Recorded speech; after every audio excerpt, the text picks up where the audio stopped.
CC Mr. Mercury can be found under the simulation category, and this is a very interesting particle generator. I'm going to apply it to this photo because it is reactive to whatever you apply it to. As soon as I drop it on that photo, you can see that the image is showing through this effect. Let's back my timeline up to the start and play back, and you'll see that it is animated and it's a very thick type of fluid, which is why it's called Mr. Mercury. It feels like a very blobby, almost liquid metal type of substance. So let's take a look at what the controls allow us to do. First of all, we have radius X and radius Y, and this is just the size of the emitter of these blobby particles. So an emitter is the point at which the particles, or in this case, the blobbiness, is coming out of. And currently it's set to 5 by 5, and these are percentages of your comp size. So we're looking at an emitter that is an ellipse, basically, that's 5% of the height and width of my comp. But if I increase this up to just say 100, then my emitter is going to be 100% the width of my comp, and those blobs are going to be coming out all the way across my comp. And maybe that's a little too big. I'll drop that down and increase the height as well. And now I just have a bigger ellipse emitting all these particles. Or I could turn it all the way down to 0. Let's set them both to 0. And it's going to be a tiny little point that everything comes out of. Next up, we have the producer position. This is a point control, which I can actually just click and drag and move it around anywhere I want in the comp. So if you don't want to see that emitter, we could put it at the top and it will be falling down from off screen. Let me undo that so it's back in the center. And next up we have direction, and it's defaulted to 1 revolution. I'm not sure why 0 would be exactly the same, but if I rotate this, you can see that it's kind of twisting around the direction that these blobs are being sprayed out of. And as I do this, you can kind of tell that there is some 3D depth to this effect, which is nice. I'll reset that back to 0. Next up is the velocity, and this is literally the velocity of the blobs coming out of the producer. So if I increase this up to 5 instead of 1, they're just going to be much more explosive coming out of that emitter. And if I turn it down to 0, then there's going to be no velocity at all, and it's going to drip out kind of just like it's a thick liquid pouring out of a hole. This could be a really good way to do potentially blood if you wanted it to drip down something. And what can be really cool about this is if you animate the producer point. So let's go to the start and I'll set a keyframe on the producer property and then go forward maybe 3 seconds or so and move it across the screen and look at how that moves. Okay, I'm gonna press U to bring up those keyframes and press F9 on the keyboard to easy ease them and then play this back. So that's pretty cool.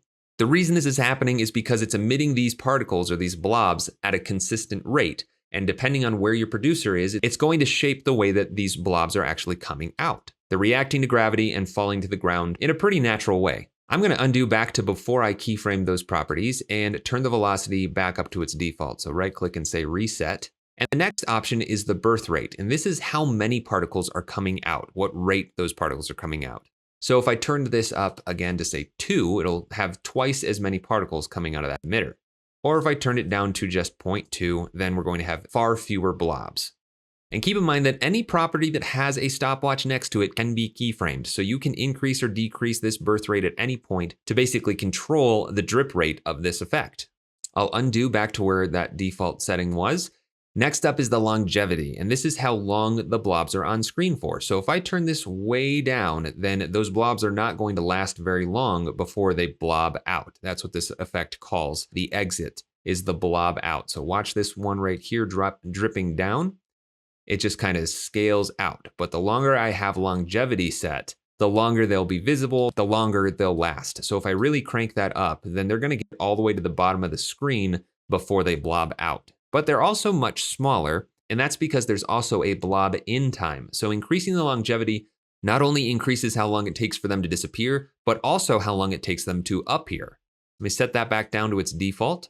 And the next property is gravity. And this is simply how quickly these blobs are going to fall to the ground. So if I increase it up to 3, they're going to drop pretty quickly. Or if I go up to even 10, they're really dropping down fast. If I set it to 0, they're not going to be influenced by gravity at all. They're just going to kind of explode outwards.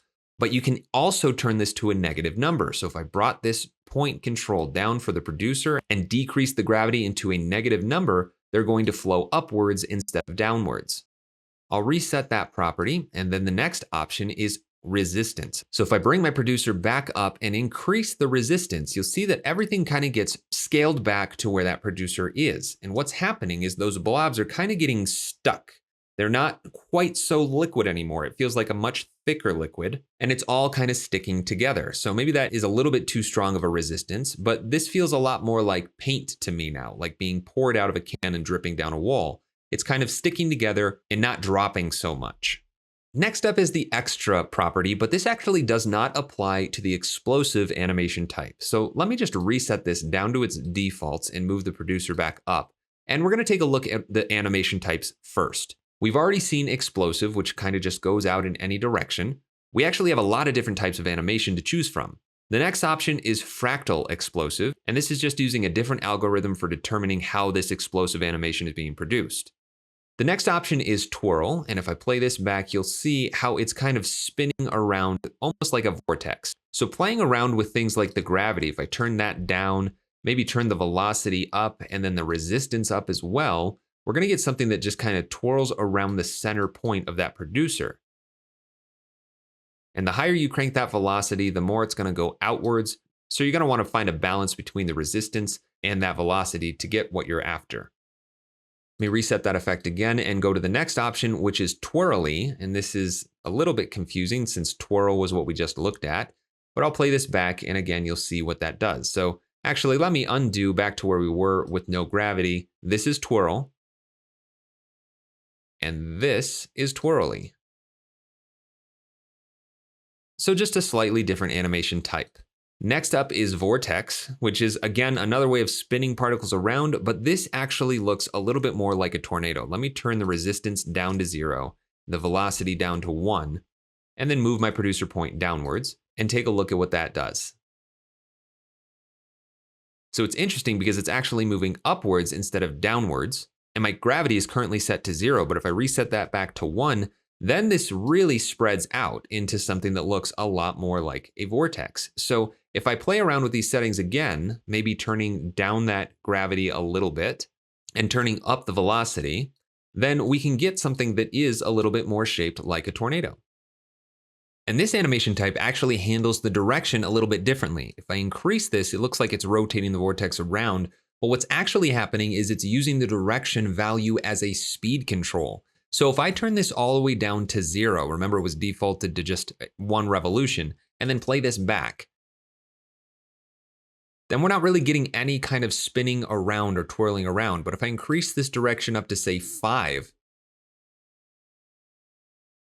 you can now see that this is actually spinning like a vortex. I could really crank this up to say 15, and then it's going to be moving even faster. And just like the other animation types, if I were to add some animation to this producer so that it moves around the screen a little bit, then it's going to shape that vertex a little bit more. So I'll play this back. You can see what's happening. So maybe 15 was a little too high on that direction speed, but I could turn it down to 8. Then it won't be quite so intense. And that tornado is just warping around that producer point very fluidly. So that's the vortex type. Next up is fire. Let me actually reset this again back to defaults because it's always a good idea to look at the defaults when you're switching these animation types. And I'll move my producer down towards the base of the screen and play this back. So this is something that's a lot more chaotic. It's still kind of moving around in a twirly way, but you can see how there's more turbulence to it and it looks a lot more like flames. So actually it's looking really cool on that jack-o'-lantern. And again, you can play around with resistance, gravity, all of those settings to customize how this looks. But this extra control actually changes the way that the fire moves a little bit. So if I increase that extra amount, it's going to push the blobs further outwards, but what it's really doing is changing how much they oscillate back and forth. So if I play this back, you can see these blobs are moving back and forth much more chaotically. Or if I turn the extra way far down, then we're going to get something that's much tighter, like a smaller flame that's coming out of a smaller source. So if I go to that animation dropdown again, you'll notice there are some dividers here. This is kind of separating out the types of animation looks. This first set is much more explosive, right? Like these particles are being emitted pretty violently. But then we have this next section that's full of direction, bidirection, and this is going to be a little bit more controlled. So if I go to direction and move my producer back up, go to the beginning and play, it looks a lot like the explosive animation. But what's interesting about this is that I can rotate the direction. And now we're going to see that this is actually a little bit more 3D. So where before it was blasting these blobs directly at us or directly at the camera, if I increase the velocity, and then adjust this extra amount, I can actually kind of narrow this down, almost like a garden hose. Think of this water spraying out of the nozzle. It's coming out at the direction I have set here, and it's fanning out more or less based on this extra amount. So if I really crank up that velocity, maybe crank up the birth rate and lower down that extra, then we're going to get something that's much more like it's being sprayed out of a hose. And the gravity might be a little bit too strong. I could back that off too so that it doesn't fall down quite as much. And the next option is direction normalized. And this is exactly the same, except that every single blob is going to be shot out at the exact same velocity. There will be no variance between any of the blobs like there is in direction. So if you don't want these ones that are a little bit slower and drippier, you'd go to direction normalized so it all gets shot out at the exact same time. And then maybe you increase that gravity again to get something that looks a little bit more realistic. Next up is bidirectional, and just like you might guess, it's going to shoot out in two different directions. So left and right in this case, and if I turn this to 90 degrees, then it's going to be directly left and right. But again, that extra value is what determines how spread out that spray radius is, basically. And then we also have bidirectional normalized, which again just shoots out every single blob at the same velocity. So we get something that's much more defined, and I can rotate this around to any direction I want. Next up is the jet animation type, and this one is actually dependent on the producer moving around. So I'm going to animate this one more time. I'll put the producer up here in the top left and set a keyframe for that position, and then move forward maybe 2.5 seconds, move it down into the center, and then move forward to 5 seconds and put it up to the top right. So if I play this back, you can see that these particles are emitting outwards in the opposite direction that the producer is moving. So if I press U to bring up these keyframes and zoom in and really move these around so that it has a lot of motion. And actually, let's just add a few more keyframes in here and I'll have it loop kind of. I'll just rove across time for all these intermediate keyframes and then play this back. So as this producer is moving around, the particles are being jetted out behind it. If I turn the velocity down to say 0.5, they'll be a lot more closely attached to that point. If I turn the resistance all the way down to 0, and maybe the direction down to 0 as well, then we're going to get something that looks a little bit more like the default settings. And to exaggerate this even more, I'm going to ease the starting and ending points and make sure that I'm on my speed graph and easy ease these starting and ending keyframes, and then just crank the influence of each of them, and then play this back again. So at the beginning, it's moving much slower, so those particles aren't being jetted off of it very quickly, but as it moves further along the line, those particles are emitting much faster because the producer is actually moving faster. So you could use this as kind of a way to do a cartoony exhaust or smoke, or even flames coming off of, say, a rocket or a jet, where they're dynamically being emitted at a higher or lower rate depending on how fast this producer is moving. If I increase extra, it's going to basically add randomness to those blobs being emitted. The next one is jet sideways, and the key difference between this and jet is that it's emitting these particles sideways rather than directly behind it. And as this producer moves faster, you can see that they're emitting much more quickly. So by sideways, I mean left and right in relationship to the direction that the producer is moving. So at first it's moving slowly, so these particles are not emitting very quickly. Towards the middle of my animation, it's moving much faster, so their velocity is greatly increased, and then it slows down again as the producer slows down. So while the explosive animation type isn't influenced by this extra property, some of these others are, so be sure to check out each one of those to see how they affect that specific animation type. All right, I'm going to get rid of those keyframes and reset the effect down to defaults one more time, and we're going to look at the blob birth size and blob death size. This is the blob in and blob out, basically. So the birth size is how large should the blob be when the particle first appears, and it's set to 0.15, a very small number. But I could increase this number to be much larger, and these blobs are just going to kind of really grow out of nothing. They're going to be much bigger to start. Or I could turn them all the way down to 0, and they'll just be tiny little dots before growing to size. Let me undo, get that back to its default. And just below that is the blob depth size. And again, that is where the blobs kind of disappear. So if you look right around here, these blobs are smaller because that's where they're dying. But if I increase the depth size, then they're gonna be much larger before they blob out, okay? So that's just how you can control the starting and ending size of each particle. But if we take a look at the properties above it, we have the influence map, and it's set to blob in and out. So this is the default where it kind of grows into the birth size and then it shrinks from its death size into nothing. But we could change this to just blob out, and then it's going to basically appear out of nowhere. There will be no blobbing in. They just pop into place at whatever size you have the birth size set to. Or if I change this to blob in, then they will blob in and not blob out. They'll just disappear when they die. So if I turn the longevity down so that we can see them popping off the screen, it's just like they're bubbles. They just pop and they disappear. We also have blob out sharp, which is just going to be a much quicker scaling down or blobbing out animation. So it's not quite as smooth as blob out on its own. And then finally, we have constant blobs. And what this does is maintains a pretty consistent blob size throughout the entire animation. So they're not really blobbing in, they're not really blobbing out. They're pretty much just staying one size. Okay, I'm gonna set that back to blob in and blob out. And if you haven't noticed yet, when these blobs get close to each other, they kind of blob into each other. They're melty and kind of forming into each other. And this can all be controlled with this blob influence. It's set to 100%, but if I turn this down, then each particle is going to flow into the next one a little bit less. So turning it way down will actually completely eliminate it altogether. We need a little bit of blob influence to be able to see these, but the lower that number, the less they're going to blob into each other. If you turn it all the way up to 100, they'll appear much more and really blend into each other a lot more. So those are all the controls for the particle settings of this effect. All that's left is the light and shading, which determines how we're seeing this depth being applied to this effect. So let me go to the light section and walk through these controls. First, we have the ability to choose what type of light system Mr. Mercury is going to use. It's defaulted to the effect light, meaning the effect is what's generating it. So let's look at those controls first. We have light intensity. If I turn that up or down, it's kind of an overall brightness. For the shading of this effect, I'll just leave it at 100. I could change the light color to anything I want. If I've made it, a bright blue color, then it's going to have a slightly blue tint overall.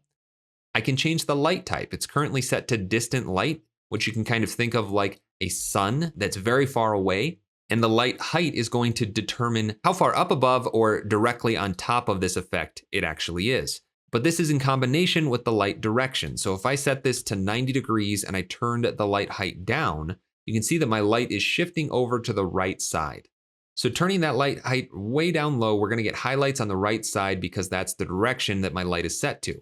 But if I rotate this around to say 180, then the light's coming from this direction. And I'll increase the light intensity so this is a little easier to see. But as I rotate this around, you can see that highlight shifting all around the blobs. If I increase that light height to be much taller, then the light direction isn't going to change anything because the light is basically right where we are from our perspective, shining directly at the blobs. But we could also change that light type from distant light to point light, and that gives us a new point control that we can place wherever we want. Think of this much more like a light bulb. Wherever I'm putting this is where the light bulb is, and the highlights are going to wrap around that light source based on wherever I place it.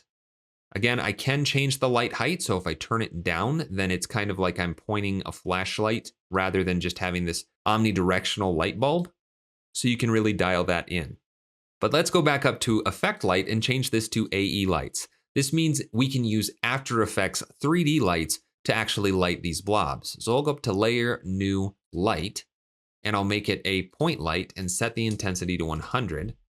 Click OK, and just grab this light and move it around. So as I'm moving it, you can see that the blobs are reacting to it.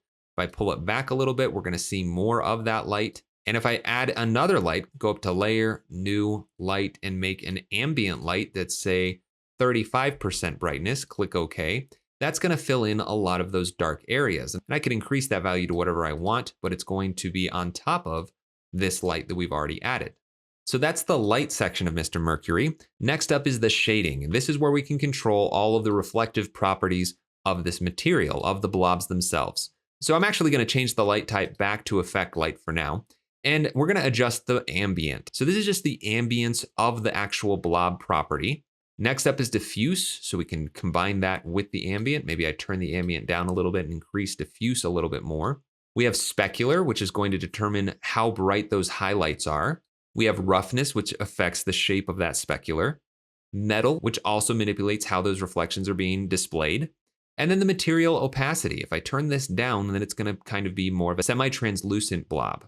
So I could turn that all the way down to 0, and we're going to basically have no fill. We're just going to see the highlighted and shaded edges that are coming from the lighting of this effect. But that is the last property of Mr. Mercury. It's a very complex particle emitter. It's completely capable of making some very cool looking things, especially when you apply it on top of an image or a graphic. Putting this on a solid would lose a lot of detail, and it would create something that looks much more cartoony and flat. But hopefully you now have a pretty good grasp on how this effect works, and you should definitely get in there and start playing around with it yourself. But that's everything you need to know about CC Mr. Mercury. Hey, thanks for watching. If you enjoyed this tutorial, then check out the other ones here on my YouTube channel. And if you like my teaching style, then definitely check out my longer form content on Skillshare and School of Motion. And if you want to support more tutorials like this one, check out my Patreon. You can find links for all of that stuff in the description of this video.